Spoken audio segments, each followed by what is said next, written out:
26 जनवरी 2018 को ये हमारा सेलिब्रेशन मनाया गया निज़ामिया जनरल हॉस्पिटल की तरफ से। हम स्टूडेंट्स, डॉक्टर्स और पूरा पैरामेडिकल स्टाफ और हाउस सर्जन्स खासतौर से सब में कॉम्पिटिशन्स था और बच्चे और पूरे लोग पार्टिसिपेट किए और ये फ्रेंडली मैचेस खेले गए यहाँ पर और बहुत से इनका अमल में आया और थोड़ा सा इंटरटेनमेंट हुआ हमारा। बिस्मिल्लाहिर्रहमानिर्रहीम। शहर शरीफ पे तशरीफ़ फरमा मोहतरमा सुपरिटेंडेंट डॉक्टर परवीन साहबा, इस कॉलेज की प्रिंसिपल शहजादी मैडम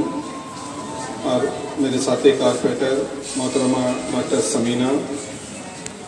और जितने यहाँ डॉक्टर्स हैं और स्टाफ यूनानी हॉस्पिटल के, मैं सबसे पहले हाउस सर्जनशिप के जो डॉक्टर्स को अवार्ड दिया गया है जो अच्छी कारकर्दगी पर मैं मुबारकबाद देता हूँ बच्चियों को और अल्लाह से उम्मीद रखता हूँ कि जितने स्टूडेंट्स हैं यहाँ पर अपने माँ बाप का और अपने शहर का और अपने मुल्क का नाम रोशन करेंगे